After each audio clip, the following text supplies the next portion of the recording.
তাহলে টুপি দাড়ি সবাইকে দেখে আপনি মুসলমান ভাবলে এটা আপনার রং হবে, এটা আমার ভুল হবে। যদি বলেন কেন, আমি আপনাকে মোবাইল থেকে এক একটা পয়েন্ট ধরে আপনার কাছে আমি বক্তব্য দিতে পারি।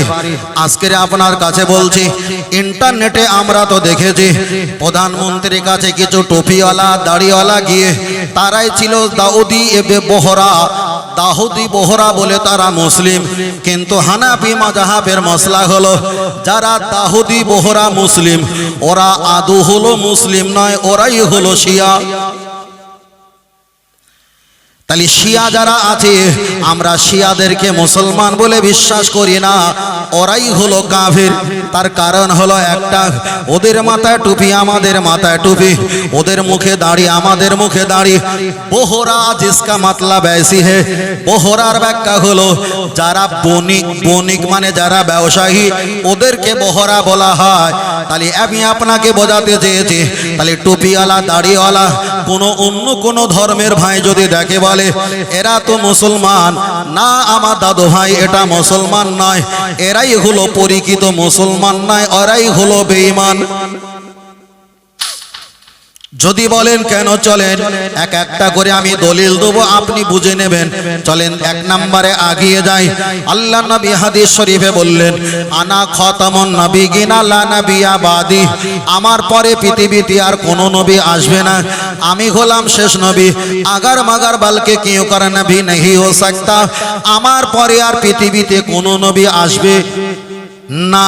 তাহলে কেউ যদি বলে আমরা অন্য ব্যক্তিকে নবী বলে মেনে নিলাম, আপনি বলেন মুহাম্মদ সাল্লাল্লাহু আলাইহি ওয়াসাল্লামকে নবীকে বাদ দিয়ে অন্য কোন ব্যক্তিকে কেউ যদি নবী বলে স্বীকৃতি দেয়, ওই ব্যক্তি কি মুসলমান থাকতে পারে? এক নাম্বার। দ্বিতীয় নাম্বার পরে বলছে, আল্লাহ যখন ফেরেশতা জিবরাইল দিয়ে আমার নবীর কাছে কোরআনের আয়াত ওহী পাঠায়, ওকে বলা হয় দেখা যায় ওহী আননেওয়ালা জিবরাইল আলাইহিস সালাম আল্লাহ নবীর কাছে ওহী আনতেন। যারা হলো শিয়া সম্প্রদায়, যারাই বলেছে আপনি অকাপড় সংশোধন বিল পাশ করে আপনি ঠিক করেছেন, ওরাই হলো দাউদি বহরা শিয়া সম্প্রদায়। ওরাই তো বলে মুহাম্মাদের কাছে ভুল করে ওহী নিয়ে গেছে, ওটা তো আলী হুজুরের কাছে আসা দরকার ছিল। তাহলে কেউ যদি বলে মুহাম্মদ সাল্লাল্লাহু আলাইহি ওয়াসাল্লামের কাছে ওহী যাওয়া ঠিক নয়, আলীর কাছে ওহী আসাটা ঠিক, আপনি বলেন তারা বেঈমান না কাফের? তারাই হলো তো কাফের। চলেন আমি আপনাকে বোঝাতে চেয়েছি, তাহলে তারাই হলো কাফের। চলেন এবার এক নাম্বার বলেছি, দ্বিতীয় নাম্বার আগিয়ে চলে যাওয়া যাক। আল্লাহ নবীর দ্বিতীয় সাহাবা হযরতে ফারুক আযম রাদিয়াল্লাহু তাআলা আন, উনি যখন মসজিদে নববীতে ইমামতি করছিলেন, ওয়ারকা ওমর রাকিন রুকু করছিলেন, ওয়াসজুদুলিল্লাহ আল্লাহর নামে সিজদা দিচ্ছিল, কিছু টুপিওয়ালা দাড়িওয়ালা ভেষধারী বড় জুব্বা পাঞ্জাবি পরিহিত করে পিছন থেকে তরোয়াল বার করে ওমর ফারুক যখন সিজদা চলে গেল, তাকে কোপ মেরে হত্যা করে 3 দিন পরে তিনি দুনিয়া থেকে বিদায় নিয়ে চলে গেল। তাহলে সব টুপিওয়ালা দাড়িওয়ালা মুসলমান নয়, মানুষকে ক্ষতি করার জন্য ওরা টুপি আর দাড়ি আর পাগড়িটা ওদের কৌশলে লাগায়, ঠিক না বেঠিক? ও আমার বাপজিরা, আমি আপনাকে বোঝাতে চেয়েছি, 1-2 নাম্বার বলেছি। চলেন তৃতীয় নাম্বার আগিয়ে যাওয়া যাক। আল্লাহ নবী পাকের মাজার মুকাদ্দাস, নবী আমার হাদিস শরীফে বললেন, ও আমার সাহাবীরা জেনে রেখে দাও, মানজারা কবরিন ওয়াজাবাত লাহু শাফাআতি আও কামা ক্বালা আলাইহিস সালাম, কোন ব্যক্তি যদি আমার মাজার শরীফটা রওজাটা একটা বার দর্শন করে ঈমান হালাতে, ওয়াজাবাত লাহু শাফাআতি, ওই ব্যক্তির জান্নাত দেওয়ার জন্য আমি রাসূলুল্লাহ জিম্মাদারি হয়ে গেলাম। জোরে বলুন সুবহানাল্লাহ। কি কালকের বলবে? মানে হরিকতি আমলকি বড়া অর্জুন কালমেঘ রজনী বিমল তুলসী শেখর শান্তি মোসাবি দিলবার রাকেশ খৈনি রাজা খৈনি কাটা খৈনি কোচা খৈনি খেয়ে কি মুকুরন্ত হয়েছে নাকি ভাই?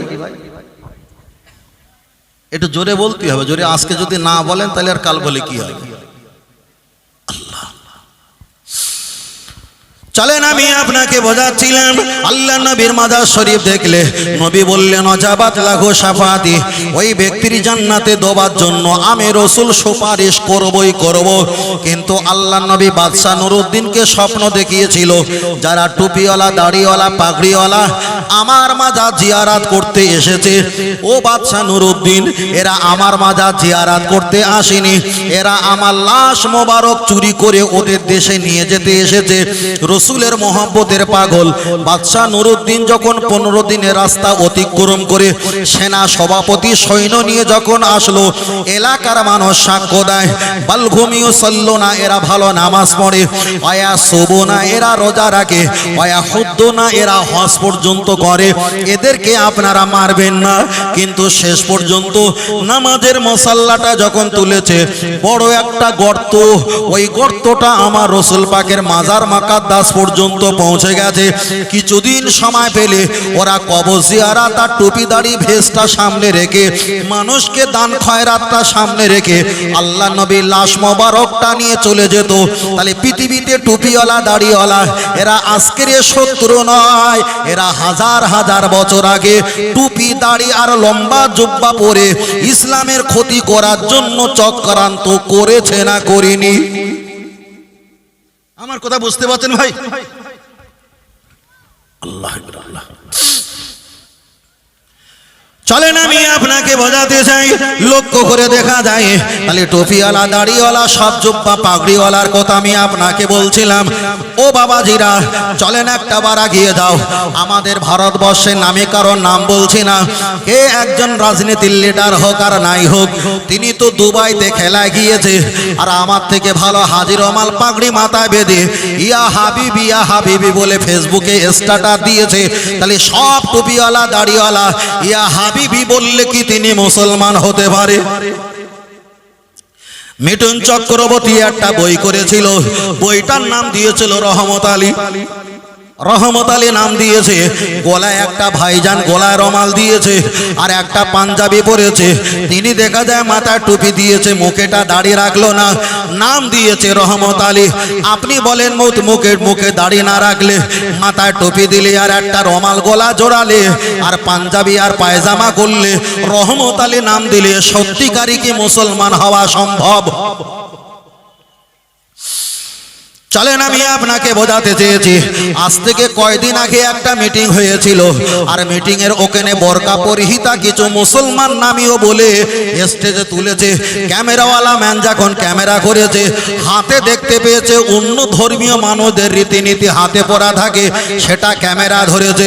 তাহলে বোরকা পরে মুসলমানকে যদি ক্ষতি করার চক্রান্ত হয়, আপনি কি বোরকা দোষ দেবেন?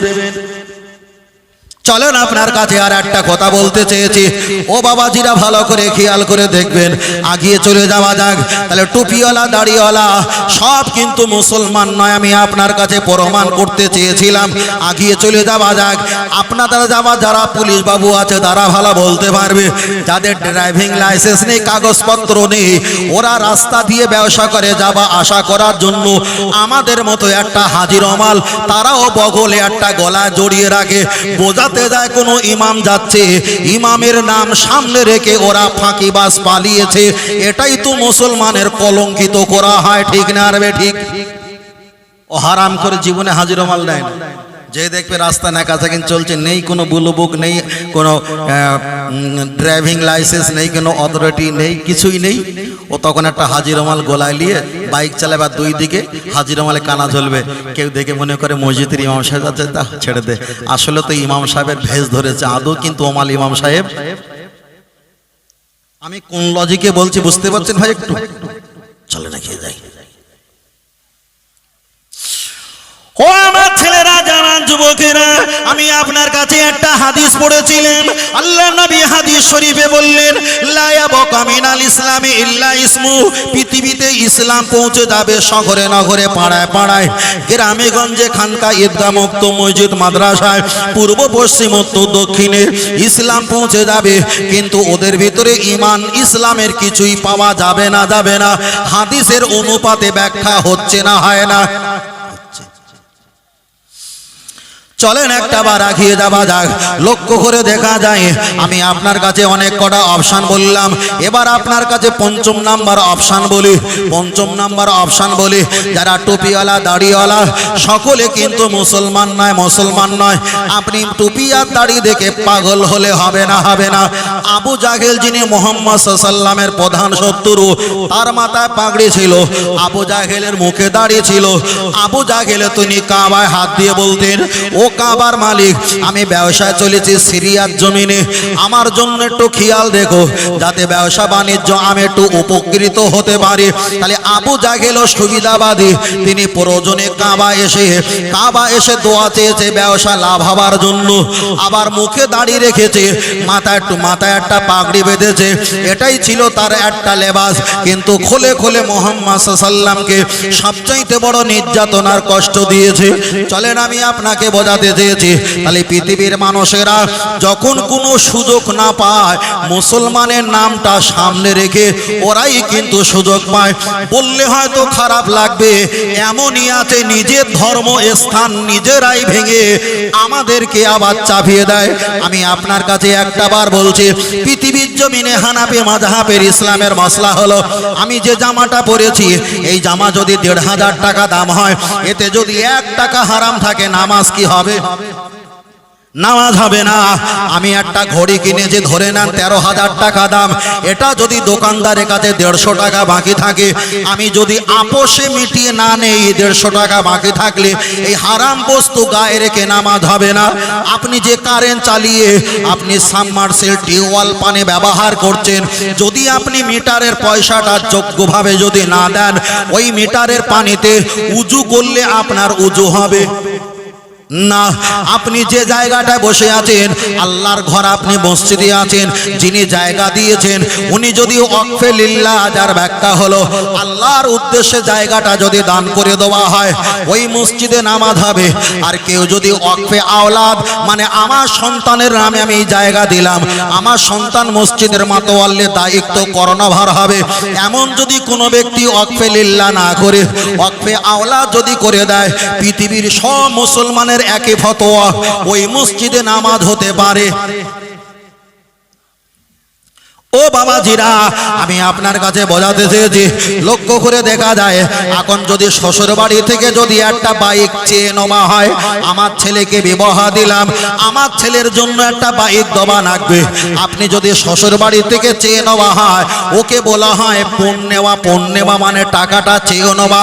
শরিয়াতের মাসলা হলো জায়গা, কাপড়, শরীর পাক, রক্ত, কেবলা, ছতর ঢাকা, নামাজের ভিতরে আর বাইরে 13টা ফরজ, তার ভিতরে জায়গা ফরজ। আপনি শ্বশুর বাড়ি থেকে একটা বাইক নিয়েছেন, ছিনিয়ে চেয়ে চিনতে জোর করে রাজ দমন দেখিয়ে, শরিয়াতের ফতোয়া হলো ওই বাইকে ঈদের নামাজ, জুম্মা নামাজ পড়তে গেলে আল্লাহর কসম ওই বাইকে যাওয়ার কারণে আপনার নামাজ হবে না। এটাই হলো ইসলাম, এটাই হলো ইসলাম। এমন একটা জায়গা, এই জায়গায় জলসা দিচ্ছেন, তাও এই জায়গা ওয়ালার কাছ থেকে অনুমতি লওয়া লাগবে, ঠিক না বেঠিক?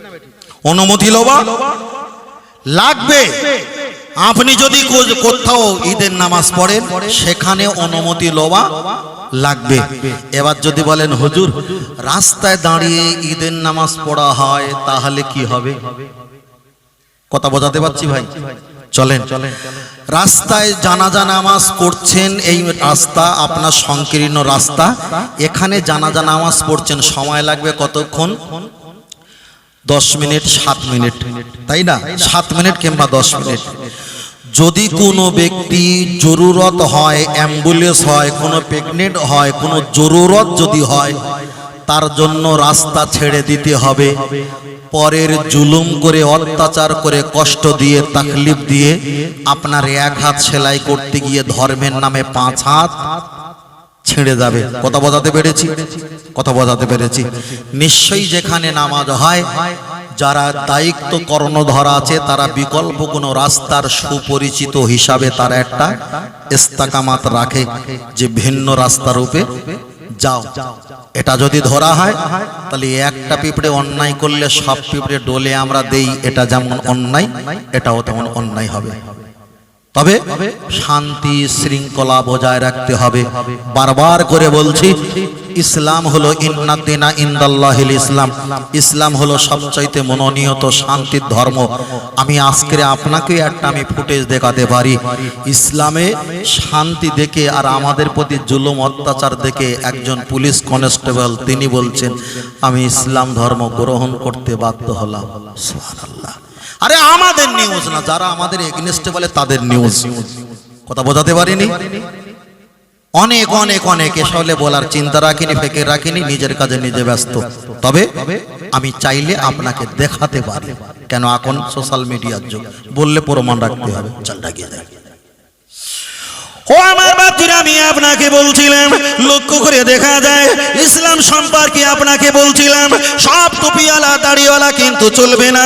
এবার আমি আপনার কাছে ধর্ম সম্পর্কে কোরআন আর হাদিস থেকে আপনার কাছে আমি ব্যাখ্যা করে বলছি।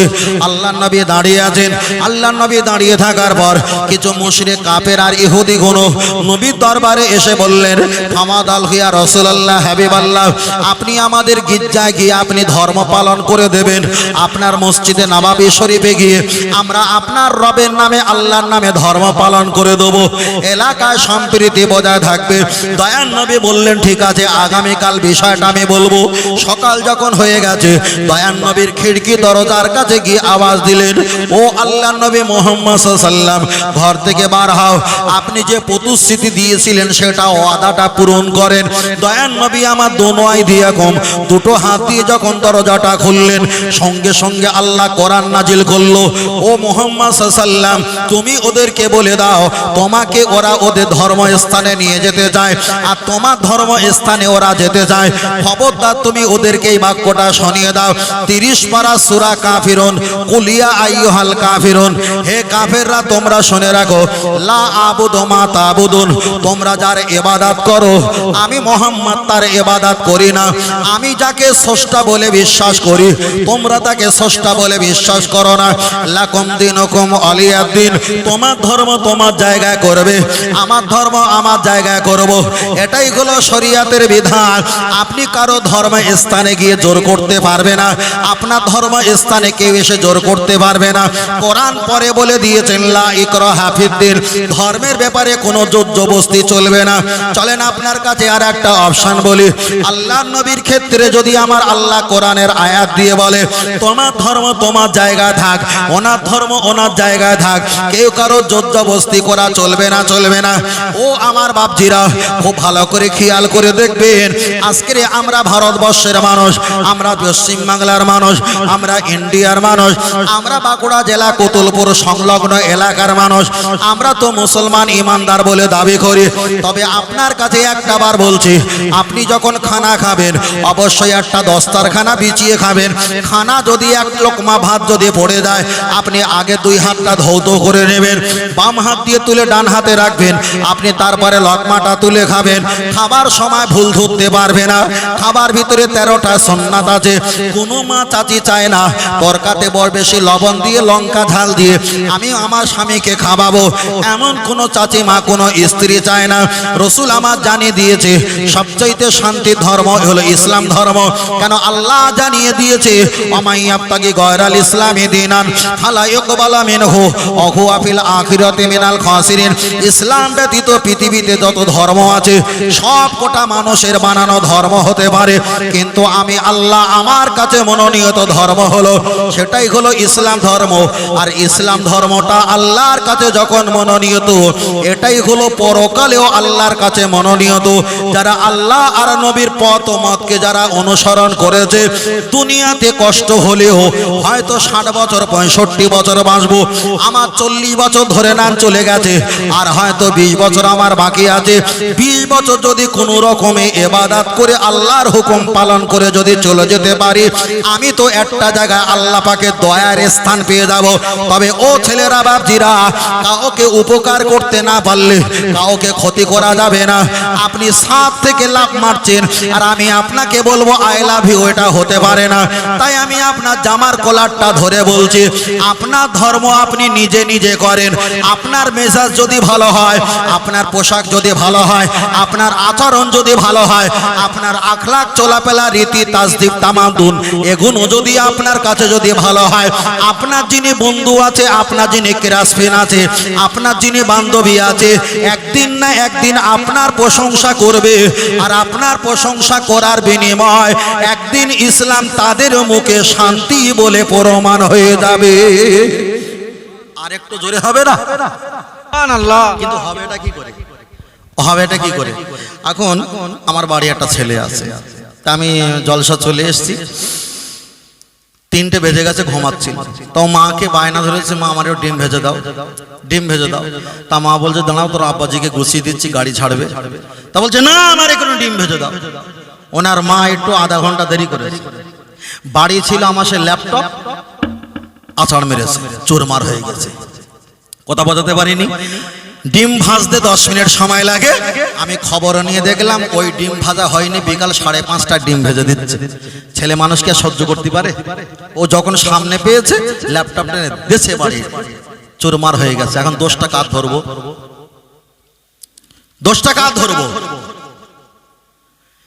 আরে বাচ্চার তো দোষ নয়, বাচ্চাকে বলছে দিচ্ছি দিচ্ছি দিচ্ছি, আধা ঘন্টা যেতে পারে, 1 ঘন্টা যেতে পারে। তাহলে যে বাচ্চাকে নিরহ বাচ্চা, সংখ্যালঘু, সংখ্যায় কম, নিরহ নরম বাচ্চা, হালকা বাচ্চা, দিচ্ছি দিচ্ছি দিচ্ছি বলে যখন 5 ঘন্টা চলে গেছে, হাতে ছিল একটা ল্যাপটপ, দিয়েছে বাড়ি। সাংবাদিক ক্যামেরা বলছে এ হলো বাচ্চা সন্ত্রাসী। কথা বোঝাতে পারিনি? কিন্তু আমি কি সন্ত্রাসী? আমার ডিম চেয়েছি দেবে বলে আমাকে 5 ঘন্টা আমাকে কাঁদিয়েছে, দুবার পরেও আমার মা আমাকে ডিম ভেজে দেয়নি। বাচ্চা যখন রাগে যখন ল্যাপটপ ভেঙে ফেলেছে, তখন আমার ভাইপো ছিল, ক্যামেরা করে বলছে তোমার ছেলে সন্ত্রাসী। আদৌ ঠিক করেছে? ঠিক করেছে? আমরা বলছি একটুখানি দাও, তা বলছে না দেবো না। আচ্ছা তুই মাথাটা দাও, বলছে না মাথা আমার বড় সম্বন্ধীর খালাতে বোনের ভাইজির মেজে ছেলে চাষের ছেলের বন্ধন মেয়ে এসছে, তিনি খাবে, তা খা। তারপরে একটু ডাকা দাও, বলছে না না না ওটা আমার সমন্ত্রীর মেজে ছেলে এসেছে খাবে। তা লেজা দাও, বলছে তা হবে না। আচ্ছা তোমরা মাছ খেয়েছো, কাঁটাগুলো ফেলেছো, সেইগুলো দাও, বলছে না আমার বাড়ি একটা কুঁতকুতে বিড়েলের বাচ্চা আছে, সে খাবে। তুই মাছ দিবিনি, মাথা দিবিনি, লেজা দিবিনি, ডাকা দিবিনি, কাঁটা পর্যন্ত দিবিনি, তো পায়খানা করতে গেলে তো কলা বাগানে যেতে হবে, যেতে হবে না? যেতে হবে। এখন কিছু যদি না পাই, মশা হয় যদি একটুখানি কামড়াই, তাতে কি খুব অন্যায় করেছি? অন্যায় করেছি? যে কিচ্ছু যখন না দিয়েছিস, খেয়ে যখন রক্ত হয়েছে, ওই রক্তটা 1 ফোঁটা খাই। কথা বোঝাতে পারিনি? তাও দেবে কি? আমাদের যা আছে সেটাও নিয়ে নিচ্ছে, দেবে কি? আমরা যদি চিল্লাই তখন বলে টুপিওয়ালা মাওবাদী আর সন্ত্রাসী বলে চিল্লাতে শুরু করবে। ভাই এ জবানে না বহুত কিছু আছে, শুধু বক্তব্য দেয়নি তাই। চাইলে পাইলে অনেক কিছু করতে পারি, বলতে পারি, কিন্তু ইসলাম আমাকে লাগাম দিয়েছে, বোঝেন না? ইসলাম আমাকে শিক্ষা দিয়েছে, যার কারণে কিছু বলতেও পারি না, কিছু করতেও পারি না, কেন আমি তো ইসলামের অনুসারী। তবে ফের বলছি, চেয়েছিলাম দেয়নি, কিন্তু অপরকে দিয়েছে, অপরকে দিয়েছে। চলে চলে ও আমার বাপজির, আমি আপনাকে বোঝাতে চেয়েছি, লক্ষ্য করে দেখা যায়। চলেন একটা বার এগিয়ে যাওয়া যাক। আমি আপনার কাছে বলছিলাম ইন্নাদিনা ইনদাল্লাহিল ইসলাম, সবচাইতে মনোনীত ধর্ম হলো ইসলাম ধর্ম। আমরা যে মাথায় পাগড়ি বেঁধেছি, পৃথিবীর যত ধর্মগুরু আছে, হিন্দু, খ্রিস্টান, জৈন, পারাসি, শিখ, ইসাই, গুজরাটি, মারাঠি, কুচবিহারি, বিহারি, বাঙালি, যত মানুষ আছে মাথায় পাগড়ি বেঁধেছে। পাগড়ি বাঁধার জন্মদাতা হলো মুহাম্মদ সাল্লাল্লাহু আলাইহি ওয়াসাল্লাম। আমরা যে মাথায় টুপি দিয়েছি, এই টুপিটার জন্মদাতা মুহাম্মদ সাল্লাম। আমরা যে মুখে দাড়ি রেখেছি, দাড়ি রাখার জন্মদাতা মুহাম্মদ সাল্লাম। আমরা যে দুনিয়াতে ধর্ম পালন করছি, এটা মুহাম্মদ সাল্লাম জন্মদাতা না। পৃথিবী শুরু থেকে নিয়ে এই পর্যন্ত এই ইসলাম ছিল, রয়েছে, আগামীতে থাকবে। চলেন এবার আপনার কাছে একটা কথা বলি। আমি যদি মোবাইল থেকে কোনো একটা ধর্মের যদি আমি ধর্মর ঘর দেখাই, ওই বাবা যেটা বলবে দাদা আমি এ ধর্মের কোন ধর্মের ঘর আমি চিনতে পারি না। কেন বা চিনতে পারবে? তিনি তো বছরে 2 বার গেছে, 1 বার গেছে, সেখানে 2 মিনিটের বেশি তাকে সময় দেয়নি, তাকে তো ঘাড় ধাক্কা করে বার করে দিয়েছে। কিন্তু মুসলমানদের মসজিদ যদি পৃথিবীর হিন্দু, খ্রিস্টান, জৈন, পারাসি, শিখ, ইসাই, গুজরাটি, মারাঠি, কুচবিহারি, বিহারি, বাঙালি 3.5 থেকে 4.5 লক্ষ ধর্মে প্লাস যত মানুষ আছে, ওদেরকে যদি মুসলমানদের মসজিদ দেখা হয়, আল্লাহর শপথ করে বলি, এক বাক্যে বলে দেবে এটাই হলো মুসলমানদের ধর্ম পালন করা ঘর। এটা জোরে হবে না সুবহানাল্লাহ? চলেন, 1 নাম্বার বলেছে, 2 নাম্বার আগিয়ে চলে যাওয়া যাক। আল্লাহ যে আমাদের কোরআন শরীফ দিয়েছে, ওয়াইদ কুলনা দখুলু হাযিহিল ক্বরিয়াতা ফাকুলু মিনহা হাইসু শিতুম রাগাদা ওয়া দখুলুল বাবা সুজ্জাদা ওয়া কুলু হিত্তাতুন নাগফির লাকুম খাতায়াকুম ওয়া সানাজিদুল মুহসিনিন। আল্লাহ যে কোরআন আমাদের কাছে দিয়েছে, পৃথিবীতে যত বেদ, পুরাণ, ওল্ড টেস্টামেন্ট, নিউ টেস্টামেন্ট, বেদ, পুরাণ, বাইবেল, কিতাব, যত রকমের ধর্মগ্রন্থ আছে, ওদেরকে নিয়ে যে দেখা হয়, কেউ চিনতে পারবে, কেউ নাও চিনতে পারবে। অধিকাংশ হলো ওরা চিনতে পারবে না, কেন ওরা তো নিজেরাই পড়তে জানে না, পারে না। কিন্তু কোরআন যদি পৃথিবীর যে কোনো মানুষকে দেখানো হয়, কোরআনের ছবি আর পৃষ্ঠা দেখে এক বাক্যে বলে দেবে এটা মুসলমানদের কোরআন। জোরে হবে না সুবহানাল্লাহ? এখানে প্রমাণ হয়ে গেল আল্লাহর কোরআন তামাম পৃথিবীর মানুষের চোখে চোখে আছে, আল্লাহর ঘর পৃথিবীর মানুষের চোখে চোখে আছে। এবার চলেন, আপনাদের বাঁকুড়া জেলায় আল্লাহু আকবার বলে আজান দেয়, একই আজান। আবার বাংলাদেশে আজান দেয়, একই আজান। আবার আফগানিস্তানে আজান দেয়, একই আজান। সৌদি আরবে আল্লাহু আকবার বলে, একই আজান। তামাম পৃথিবীতে যত মুসলমান আছে, আজান যখন দেওয়া হয় আল্লাহু আকবার বলে। ধর্মের মানুষ সব এক, ভাষাগত আলাদা হতে পারে, কিন্তু ধর্ম পালন করার সময় একই ভাষা, একই আরবি জবানে তারা সৃষ্টিকর্তাকে ডাকে। আপনি যে ভাষাভাষী হোক না কেন, যখন সালাম দেবে আসসালামু আলাইকুম, তখন ধরে নেবেন এই ব্যক্তিটা হলো মুসলমান। কেন? আল্লাহর কোরআন জানিয়ে দিয়েছে আমার ধর্ম হলো এক, আর ধর্মটাই হলো শান্তির ধর্ম। পৃথিবীর যে প্রান্তে যাবে কেন, কানা হোক, খোঁড়া হোক, অন্ধ হোক, খঞ্জ হোক, আর পাগল হোক, আর লুলো হোক, আর মহারথী হোক না কেন, সালাম যখন দেবে, আজান যখন দেবে, আল্লাহ যখন বলবে, একই ভাষা একই আওয়াজে বলবে, তখন মনে হবে এই ব্যক্তিটা হলো ইমানদার একজন মুসলমান। আল্লাহ চলেন, তাহলে এখানে প্রমাণ হলো আপনি পৃথিবীর যেখানে যাবেন একটাই তো, একটাই না, একটাই। কি বলা যায়, জাপান, মনে হচ্ছে জাপানে প্রায় 26,000 মসজিদ আছে। ছিল কটা? ছিল মাত্র 6টা। এই 6টা ঠিক 52 বছর পর, মানে 50-52 বছর পর হয়ে গেছে 26,000 মসজিদ। আমেরিকায় আপনি ভালো করে খেয়াল করে দেখেন, সেখানে প্রায় এরকম 44,000 মসজিদ আছে। তার কারণ পৃথিবীতে ধর্ম যখন মানুষ বাড়ে, তখন ধর্ম করার জন্য ঘরের প্রয়োজন হয়। কিন্তু আমাদের এমন একটা সিস্টেম, মসজিদ, মাদ্রাসা, খানকা, ঈদগাহ, মক্তব যদি না পান, ফিল আরদা, পৃথিবীর যে কোনো মাটিতে আপনি যাবেন, সেখানে ওয়াসজুদু লিল্লাহ, আল্লাহর নামে আপনি সেজদা করতে পারবেন, সেজদা করতে পারবেন। যেখানে যাবেন সেজদা করতে পারবেন। কাউকে সামনে রেখে সেজদা করি না, কাবা ঘরকে আমরা সেজদা করি না। ওটা হলো নির্দিষ্ট একটা জায়গা, তাই আল্লাহর নামে সেজদা দেই, কিন্তু কাবাকে সেজদা, কথাটা ক্লিয়ার? নির্দিষ্ট জায়গা আল্লাহর নামে সেজদা দেই, কিন্তু কাবাকে আমরা সেজদা করি না। আমরা মসজিদে সেজদা করি, ইমামের পায়ের কাছে আমাদের সেজদা পড়ে, তবে ইমামকে সেজদা করি না। মুসল্লির পায়ের কাছে সেজদা পড়ে, তবে মুসল্লিকে আমরা সেজদা করি না। আমরা সেজদা যেখানে করি, আমাদের উদ্দেশ্য আর আকাঙ্ক্ষা থাকে কি মহান স্রষ্টার নামেই সেজদা করছি। যদি সেজদা না করতে পারেন, ইশারা ইঙ্গিতে তাও একটু ঝোঁকায়, সেটাও সেজদা বলে আমরা বিবেচিত করে নেই। তবে সেজদা হবে একমাত্র কার? কথা বোঝাতে পারিনি? সেজদা হবে কার? যেখানে সেখানে পাবেন আর মাথা গোড়াগড়ি খাবেন, এটা কি ইসলামে বলে? বলে না। কেন? সেজদাটা করতে হবে একমাত্র কার? আর একটু জোরে বলেন, আর একটু জোরে বলেন। তাহলে আল্লাহর একমাত্র সেজদা করতে হবে, আর কাউকে সেজদা করা যাবে? ওই জন্য সেজদার জায়গায় মায়েদের টিপ পরাও যাবে না, সেজদা হবে একমাত্র কার? আল্লাহ। আর কাউকে সেজদা করা যাবে কি? তাহলে 2 মিনিট একটা অপশন বলি, চলে গিয়ে যায়।